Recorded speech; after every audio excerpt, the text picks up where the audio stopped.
Your story matters, don't let it fade. When everything changed, you were made.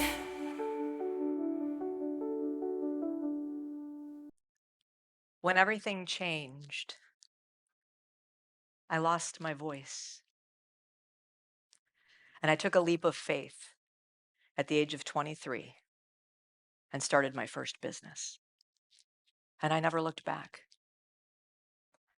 But there's obviously a lot more to that story. So let's go back a little bit. I grew up on a farm, and I was the fifth of 6 children. We were like the Brady Bunch. So there was 3 boys and 3 girls. Most of my brothers and sisters got in trouble a lot, and I didn't, because I didn't want to cause any problems. So I generally just stayed quiet. I tried to do well in school. And my house always felt very unstable, tiptoey. I'm sure some people can relate. Like I couldn't really be myself. My family was all into sports too.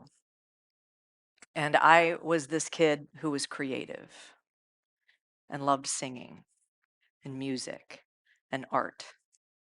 So I already felt kind of weird.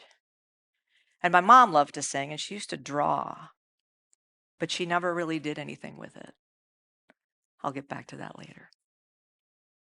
So when I was 7, I was brought into my teacher's office and she said, I wanted to let you know that you're being admitted to the gifted program. And I didn't know what the gifted program was at 7. I was just like, okay. And I was all excited because she said, well, the gifted program means you get to go on field trips and you get to learn different things and get pulled out of class. I was like, well, that sounds awesome because I loved school. And so I took my letter home. I was all excited to tell my parents that I was going to be in the gifted program.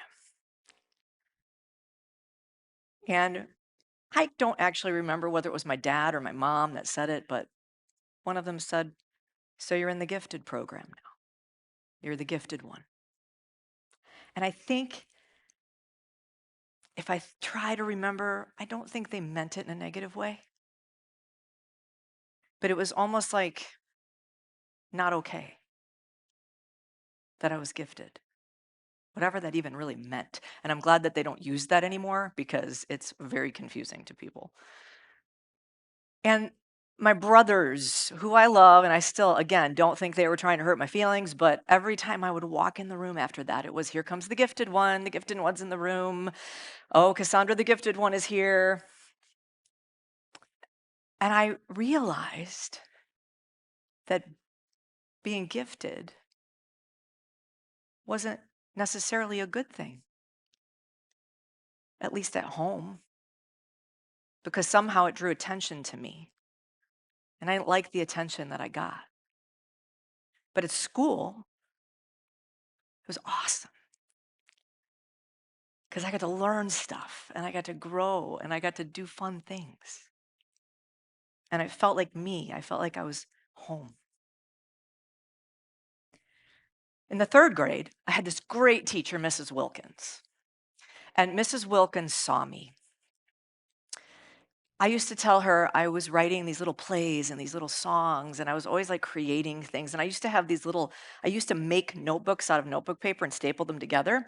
And I would create little monster pictures. I don't know why they were monsters, but they were cute monsters. And I called it my little book of monsters. But I used to write little plays too. And she got wind of this one day and she said, well, you should do one in class. And I was like, that'd be great.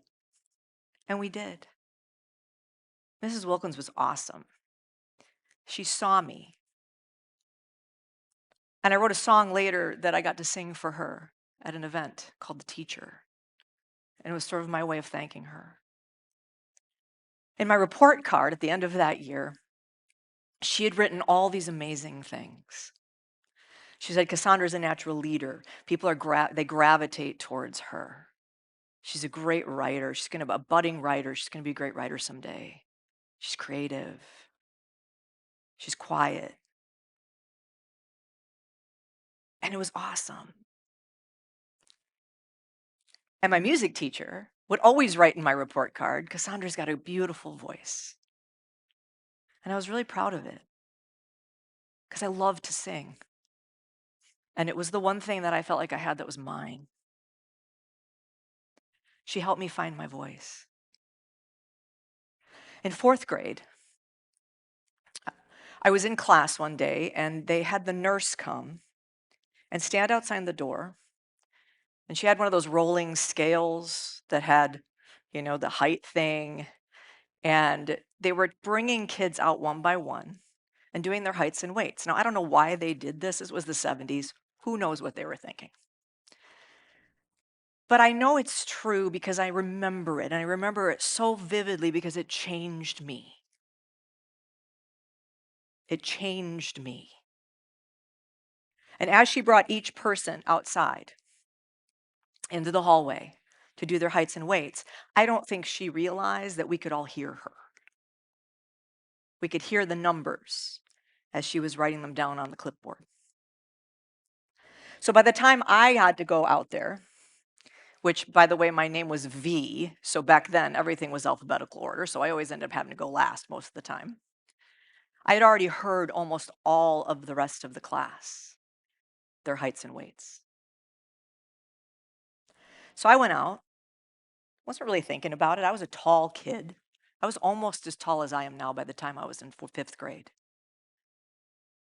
But I wasn't overweight. I had short hair, freckles, wore a lot of hand-me-down clothes. You do that when you grow up on a farm with 5 brothers and sisters. And I stood on the scale, and what would seem like the loudest voice, she said 86 pounds. And all I heard was that I was the heaviest kid in the class. And it was at that point that I started thinking of myself as big or bigger than everyone else. And because weight issues ran in my family, I was so afraid that I was going to be judged. I lost my voice. I shrank. In the 7th grade, my high school, or not my high school, which principal was it? It was my elementary school principal, actually, recommended me to my neighbors to come and tutor their son because he had trouble remembering things in the summer. And so I was like, what? I don't know if I can do this. They had gotten all kinds of workbooks and math and English and whatever, and I wasn't a teacher. I was like, I don't know how you think I'm going to do this. But I got paid $5 an hour to come and teach him 3 days a week for 2 hours. Do the math. This was like 1981. So I was making $30 a week in the summer, and I was teaching this kid up the street. And what I found was I loved it because I could see him light up and I could see that I was making a difference. And it was then that I found my voice again. I knew that some way, shape, or form I was going to be a teacher someday. I was going to be a teacher and I was going to sing. But throughout my high school and college years, I really struggled. Home was not fun. And I dealt with a lot of depression and anxiety, fear, self-consciousness. And even though I was a good student and a straight A student, and I excelled in choir, which I loved to sing, I never felt like I found myself. I always felt like I was hiding. And I was trying to be as perfect as I could possibly be all the time. Mostly because I didn't want to cause any problems.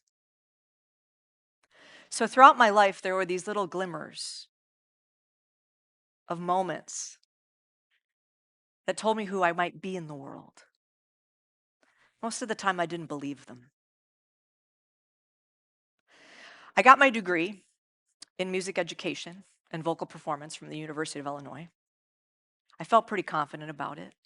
I was a little torn about working in the public schools because I really loved singing.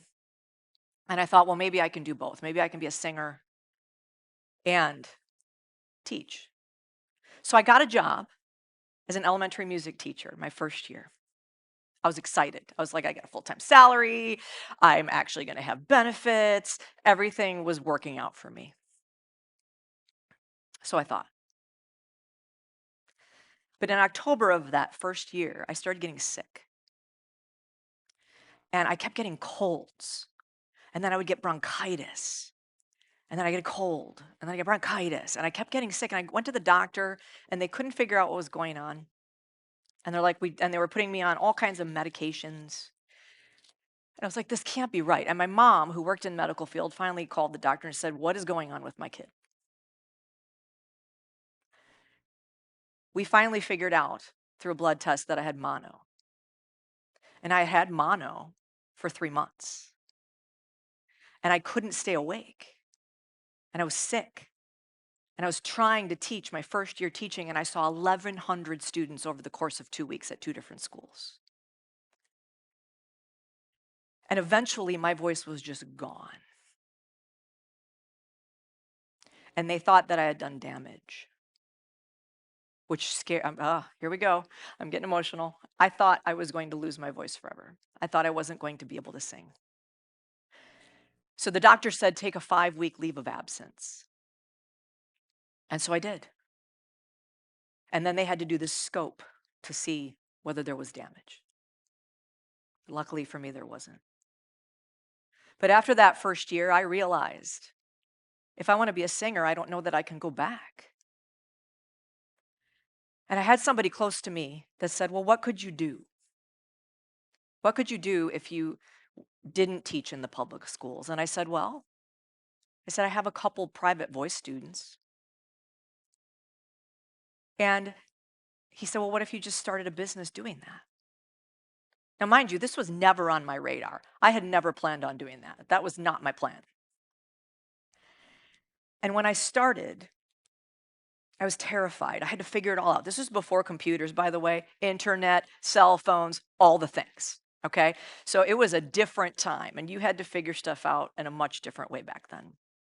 But I figured it out. I had to come up with a business plan, come up with my pricing. And I went to a school of a friend of mine who was the director there, and I sang for all the kids in the high school. And within 2 weeks, I had a studio of 42 students. And it was at that moment that I realized that I had more control over my destiny. And it helped my anxiety and it helped my depression because I could control my schedule. So then I went on and I studied opera. And I continued with the studio. And while I was teaching, I realized how much I loved it. But it was never something that I thought I was going to do. But then over here, I loved singing too, and I wanted to be a performer. And I found an amazing coach in Chicago who taught me so much about myself. And she was one of those people that we all want in our corner. She was one of the most influential people in my life in my 20s. She used to make me stand in front of a mirror and say, Cassandra, love yourself. If you're going to stand up in front of people, you got to like what you see. And I struggled with that.